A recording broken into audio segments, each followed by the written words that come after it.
Well, hello, Sibyl. How are you today? I'm good, Frank. How are you? Doing great. Where are we finding you? I am actually in Kerala, India, which is sort of my homeland and my hometown. So I find Zen. myself unexpectedly here right now, but we're making this happen. I understand. So, do you spend time between both countries or several countries? What's your travel schedule typically like?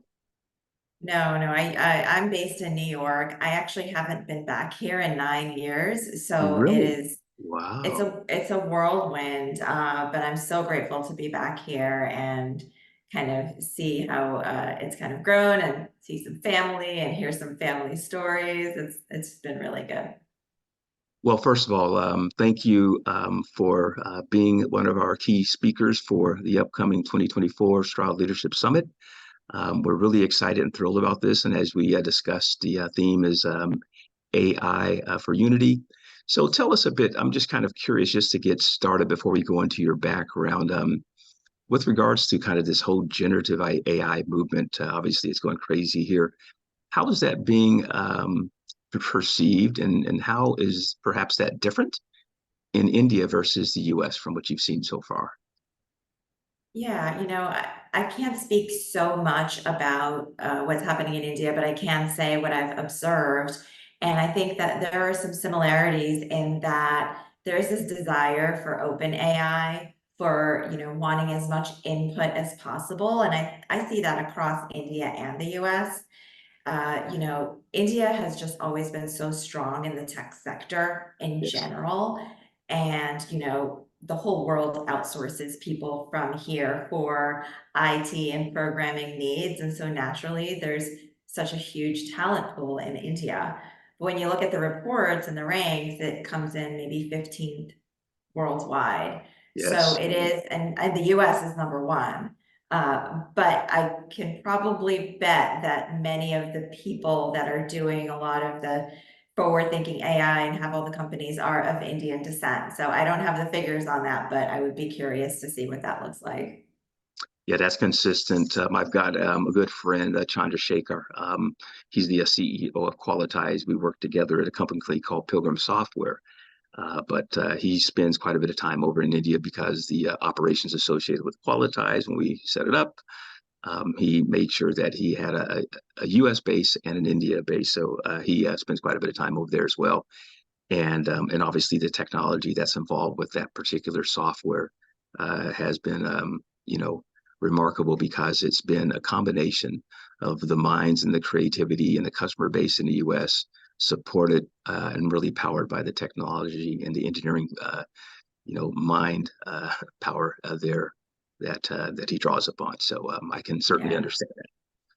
yeah, So that sounds right. yeah, so tell us about your background story. Obviously, you've got a remarkable and fascinating journey that you've had through the corporate sector, rise through the top at a very rapid rate, and have gone on to find a very interesting niche. I was just so fascinated when I read your profile and your background story. So share that with the audience if you would. Sure, thank you so much. Yeah, so really scrappy beginnings. It all started in Kerala, which is really great that I'm here right now with my parents really, living a life of poverty here and trying to figure out a way to uplift our family out of poverty. And, so they came to the US with this dream of we want our children's lives and our lives, and our families' lives to be better. And so they came to the US and I was actually born in the US, but I have such strong ties back to Kerala. Mm, And, I kind of just fumbled through school and, they were immigrants and they didn't really know anything about the US education system. And so I was just in that, there's a generational gap with children and their parents, but there was this huge cultural gap as well. And so sure. they were trying to survive. I was trying to survive. I had no idea what I was doing.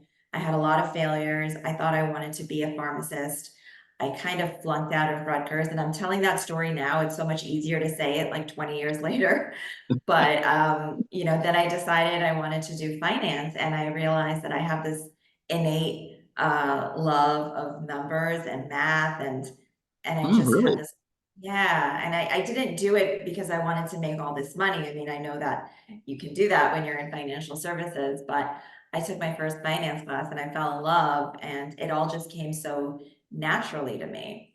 And so after I did that, I just never looked back. I did my bachelor's, and then the other part of the story that's kind of something that I share is after I did my bachelor's, I couldn't get a job, and my dad had a convenience store. So said, Dad, like, can I come, come back and work for you? I was working for him ever since I was 7. He's like, Oh, really? Wow. yeah. That So is something.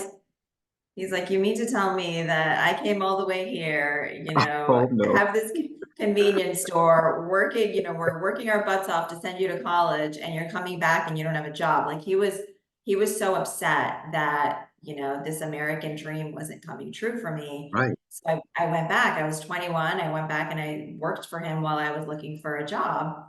And the really funny thing is that somebody that came into his store to play lotto actually was a branch manager at a bank and then gave him my Mm, resume. My dad said, hey, my daughter's looking for a job. And so I thought I was going to get a teller job. And this person actually sent my resume to the headquarters of this bank. And I wow. got yeah, and I got the interview That's and something. I joined a management training program. And I love telling that story because here I am with my dad with no connections to finance, with, no network that I can, use to land a job like other people, Right. use their family networks. And yet, he's the one that helped get me my first job. And when I got the interview information, I wrote down the information on a blank lotto ticket, like, okay, here's where I need to go, here's who I need to meet, and here's the address. And I somehow saved that lotto ticket, so I still have it with me back at home. It's framed right now because I don't blame it's you. yeah, it's where it all started. And from there, I sort of got addicted to like the corporate space and financial services, and there were so many challenges, but I sort of liked the structure that it provided, that, you get a project, you get it done, you figure out how to problem solve. Right. And I really enjoyed that. And I think, now that I look back, I craved the validation that that space gave me that maybe I wasn't getting in other parts of my life, if that makes sense. Yes, of course it does. Curious, just so many interesting twists you've had here, and in parallels with our family. Strangely enough, African Americans often we feel like immigrants in our own country. And it's easy sometimes to think that all of those things are so long ago in the history, right? But yet my grandfather, his right, literally, his grandfather was what am I saying? His grandfather, his father, my great grandfather um, was born and raised until age 19 on a Texas slave plantation, right? So it isn't very far. It isn't far. And so many times your stories that you tell are very similar in terms of how many African Americans feel in terms of assimilating over the generations. And obviously things have gotten so much better. When I look at my daughter, and I can only imagine, how your father felt about you. But yeah, it was interesting. You mentioned the coupon, the lottery ticket that you've kept. And in our community, we call that the nitty gritty, the things that really get you going no matter what, right? And for me, it was the banana, right? Because when I grew up on welfare with in Oakland, California at the time, had one of the highest crime rates, and my single mother and 4 younger sisters. Um, we lived there in Oakland, and I remember, one time I had spilled hot water on my stomach, and I had to go to the doctor emergency, and all of these things. And they said you got to eat lots of fruit, and so a lot of times we couldn't afford fruit. So he says, well, no, you have to eat lots of fruit and drink lots of fluids and all of this. So I said, okay, I want my favorite fruit, banana. So my mom bought me a banana, right? And so I remember wanting to eat those bananas, but she says those bananas have to last the rest of the month. And so for me, to this day, right, even right now, I've got bananas right behind me. I always keep bananas in my home for that reason. So I can understand what you mean in terms of those things that inspire you. Tell us about, what was it like as you moved up the ladder? in corporate finance. We've got a number of individuals, about 250 students that will be listening to this. Many cases, it's their first generation going to college, many people of color and women and so forth. But tell us a bit about, any struggles you faced in college, and if you could tell us a bit about the challenges and the high points of moving up the corporate ladder, if you could.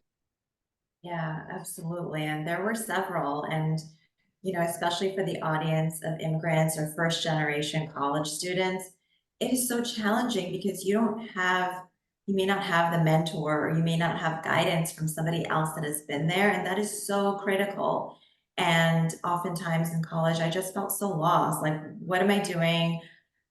I just didn't have any direction, and I didn't have anybody to go to guide me. And, there's good and bad. We talk about resilience. Yes, I was resilient. And yes, it's great to be resilient, but it's also good to have guidance and have mentors and to have somebody help you to the next step. It's good to have a community of people that believe in you and that have been there before. And so I really believe in kind of giving back and making sure that, whoever I can touch and help along the way, I want to be able to do that because it can be very lonely.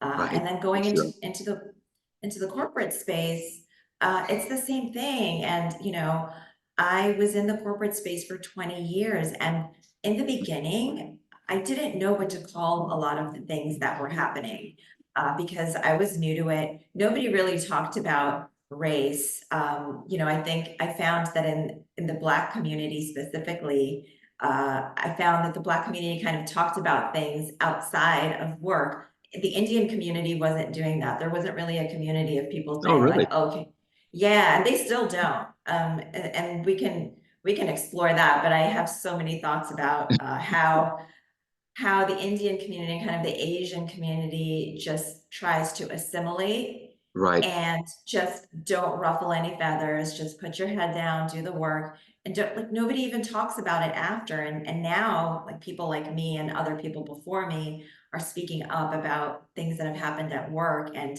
other South Asians are saying, oh my gosh, this happened to me too. But we don't get together as a community to talk about it. So I didn't know, microaggressions or discrimination, but I did know that when I walked into a room that people wouldn't take me seriously. So I just decided I would work harder and try to be the smartest person in the room. And so I went for all the designations I could get. So, the CFA, which is super hard. And I look back, I was 23 when I decided to take the CFA. Wow. I mean, I should have been partying, but I was just studying 24/7. And it wasn't for myself, and that's what I will tell the young people in the audience. Whatever you do, you should do it for yourself. But back then, I was just trying to prove myself to other people. I wanted to come into the room like with the receipts that, hey, I deserve to be here. And I wish I had done it for myself. But now I know. And I was just doing what I could do at the time. And so as a person of color in an industry, whether it's in technology, if you're getting into AI or financial services or anything in corporate, you are going to be one of the most underrepresented, historically excluded community. There aren't going to be that many people that look like you. And Right. it comes with so much. And I didn't even really realize what it was doing to me until the past couple of years, like the code switching. And Yes. I was not my authentic self. I had corporate Sibil and then Indian Sibil, family Sibil, friend, whatever. And I was like, that I thought that's how everybody kind of lived, but it doesn't have to be that way. Right. And Yeah, for sure. yeah. So I would say that for anybody, the advice I would give is to find the balance. Yeah, you don't have to show up fully yourself. You have to see if you're in a safe space to be yourself, but don't lose yourself so completely to your job. Because it's not the only thing in the world, and it's not the only thing that matters. And your health and wellness and your mental health matter so much more in the long run. I know in the short run, we all need to get paid, but we all need to find a balance. That's for sure. That is great advice. Thank you very much. So tell us about what are you doing today? You know, given all of that, where has that taken you to today, and what are you focused on? Yeah, so for the last couple of years, I've been sort of in this painful transformation. And I think sometimes it looks bright and shiny, and sometimes it feels that way. But it is a movement out of the corporate space because I realized that as a woman of color, um, I had the audacity to want more, and I wanted, I really wanted to be at the top. And I knew and I know, I don't have imposter syndrome. I think maybe I did at some point, but I know that I deserve that seat now. And I know that my voice should not be muted. And once I realized that my voice was too big for that room and I was being stifled, I knew that I needed to leave that space. And it broke me. I mean, you heard the story of the lotto ticket and then the 20 years of climbing the corporate ladder, and it is a success story and no one can take that away from me. But then wanting to continue climbing and then sort of being told that no, like your journey ends here. I just couldn't accept that. And so I ended up leaving maybe just 6 or 7 months ago now. It was last year in September.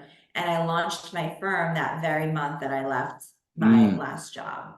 And so the wheels were turning in the background.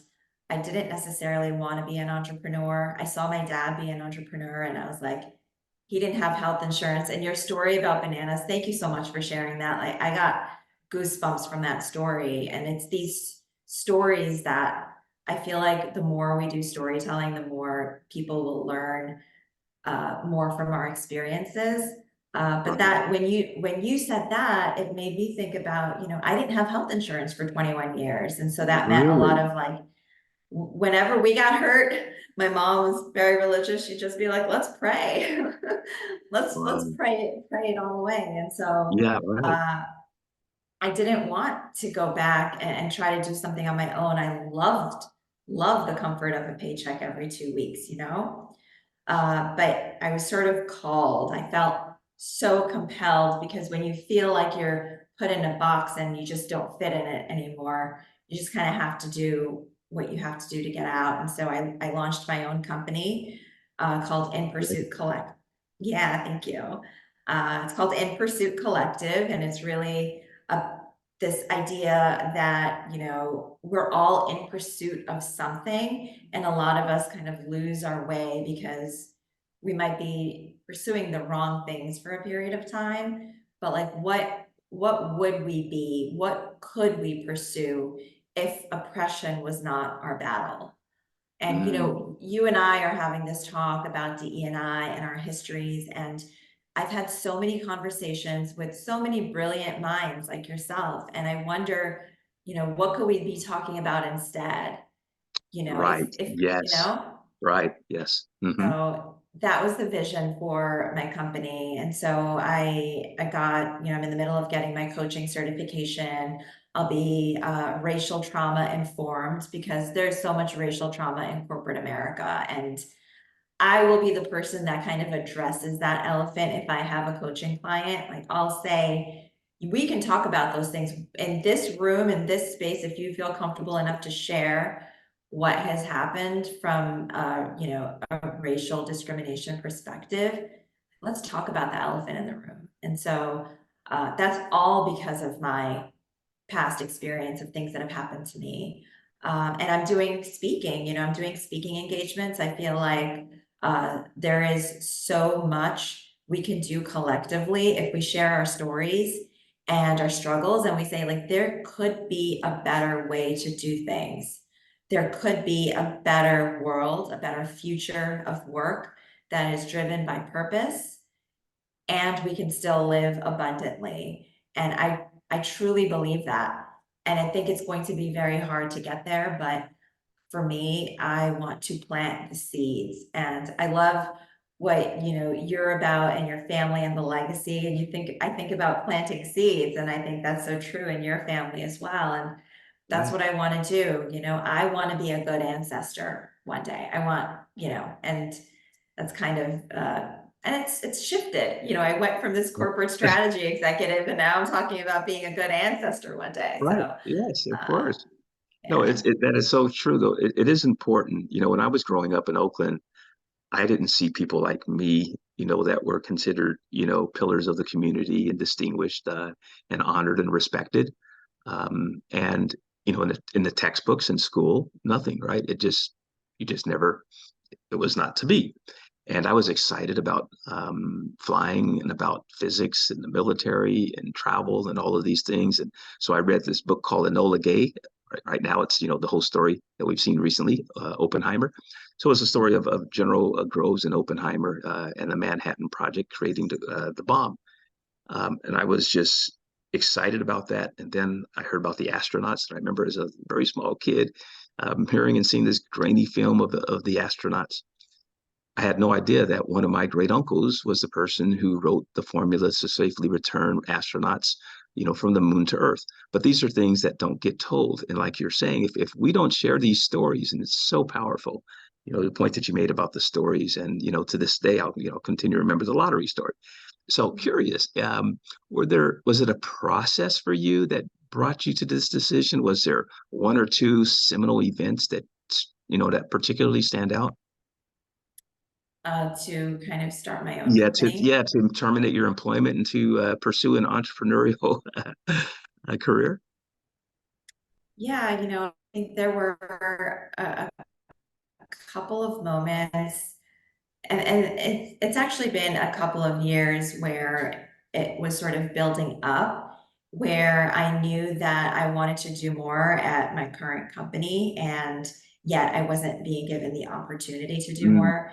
And I think maybe the last kind of the final kind of aspect was, I did mergers and acquisitions, and I found this company for my firm to acquire. I did all the work for it. I flew out to see them. I flew them out to see us, the competitors, and I just, put together everything for this deal. And when it came, and that was literally my job. It was my title to do this right. work. And then when it came down to the final closing of the transaction, I was left out of all of the Mm, meetings. Like with the decision makers got into the room and decided, like, we've had enough of Sibil's input, she brought us this far. And to me, that was a really big blow.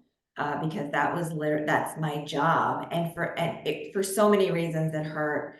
One is I would have really liked and valued that experience of being there in the room when the transaction is happening, when the negotiation process is happening, and that was sure. taken away from me. And I realized that, I started getting louder, and I started being more of my authentic self. And I started speaking out about injustice. I was applauded for doing that in 2020. Like, I got awards for DE&I, but I realized that, you know, it's only good to a certain point. It's only good when you keep all of the white people comfortable, like, to Right. put it Yes. to put Yes. it Yeah. bluntly.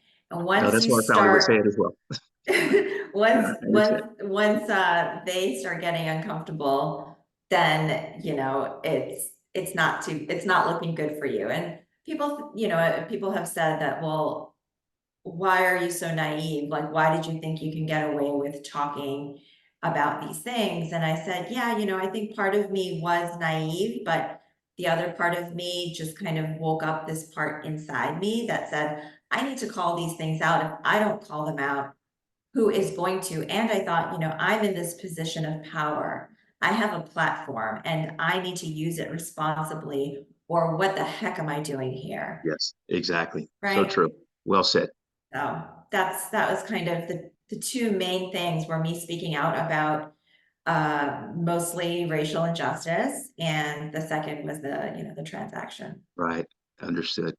Last question here. So, as you think about, and I know you're not an expert in artificial intelligence, but as we think about how might AI, obviously you've been in finance, finance takes advantage of technologies, and so forth. And as you mentioned, you're there in one of the most technologically advanced locations in the world, there in India.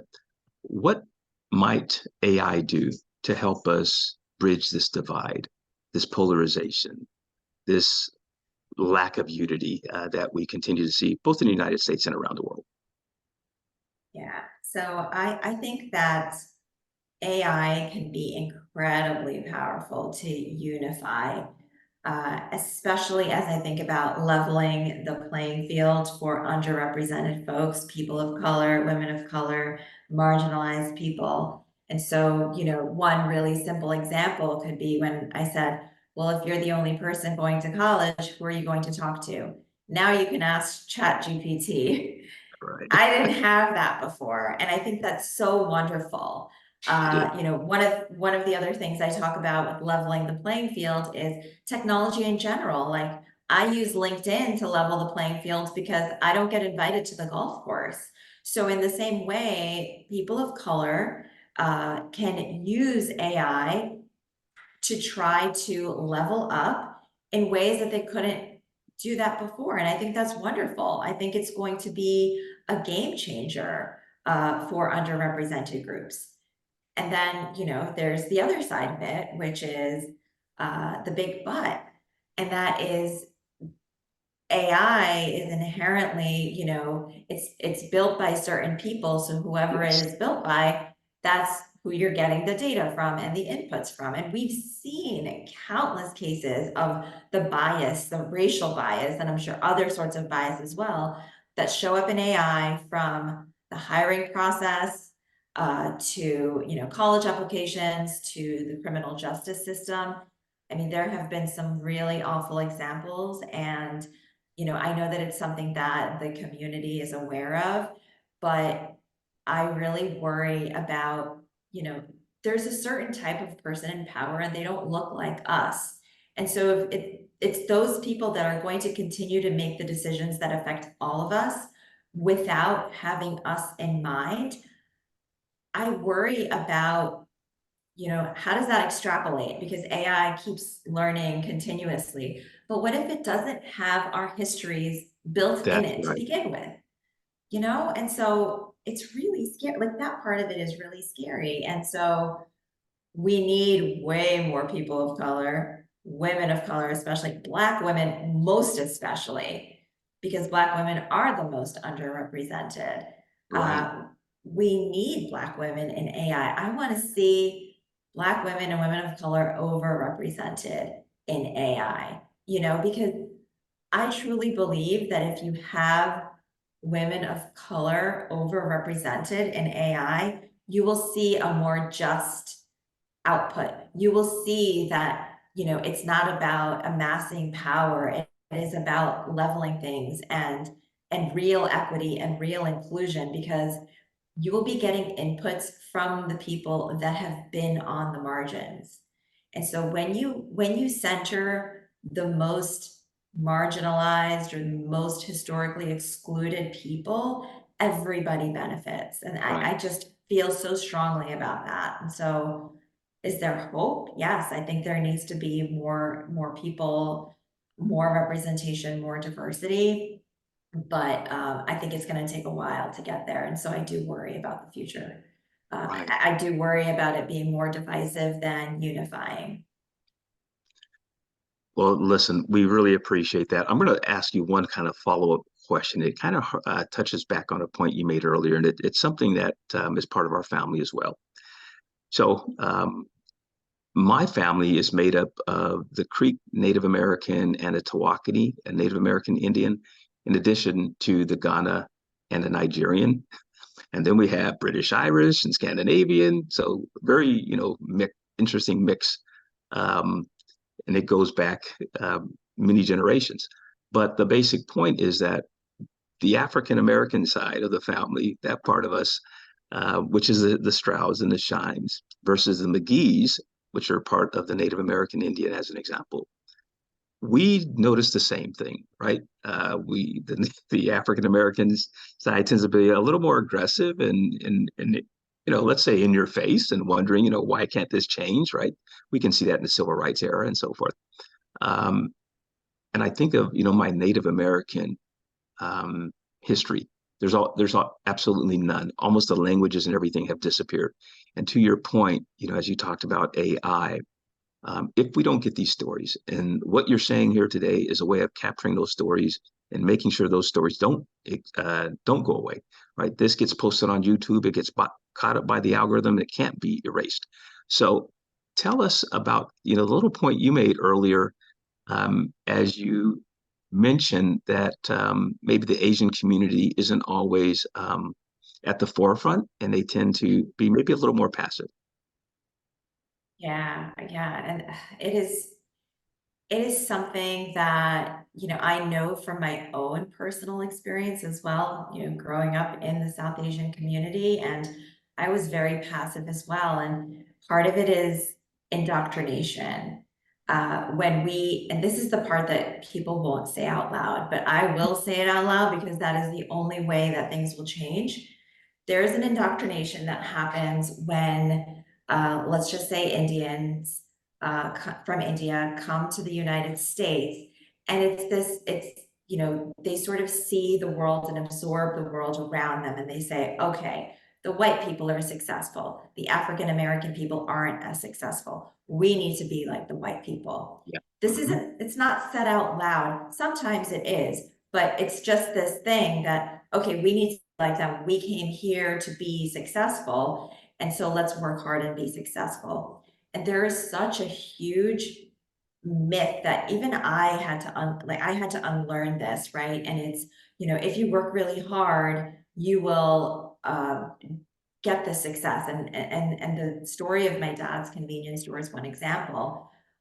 His main convenience store was in a predominantly Black neighborhood in Long Island, Right, the border of Long Island and right. Queens.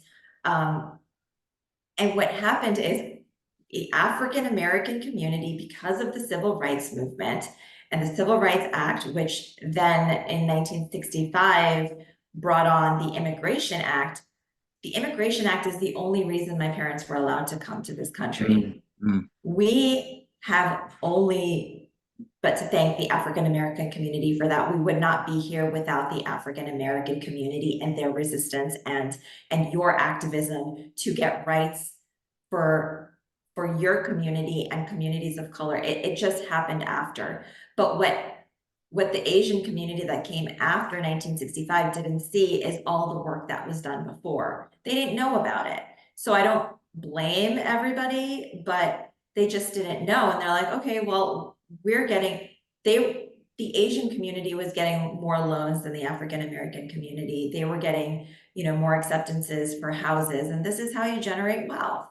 And so I'm at a point where I kind of see it all and I've unpacked it all for what it is. And I have so much solidarity with the African American community because I feel like a lot of different reasons, like my own community isn't there yet. right, They're not. So many of them are not because they're just sort of still worshiping whiteness. They're still like, okay, let me just right, keep my head down and stay quiet and don't make any waves and I will be successful. And I sort of broke away from that because, you know, I realized that it doesn't matter how smart I am or how good I am, I'm never going to be accepted into that space fully. right, And along that, I have learned so much from the African American community and the Black community about what activism looks like.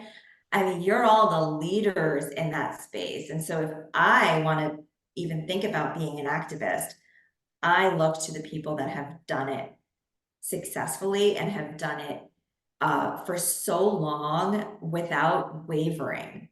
And that is not my community. We're just not there yet. And right, so, I say that because of my own experience, but also countless other people that I know in these communities. I do know some great South Asian and Indian activists as well, but they also have the same sentiment. There's this complicity in the current system because it's working for them right now, and it's working until it's not.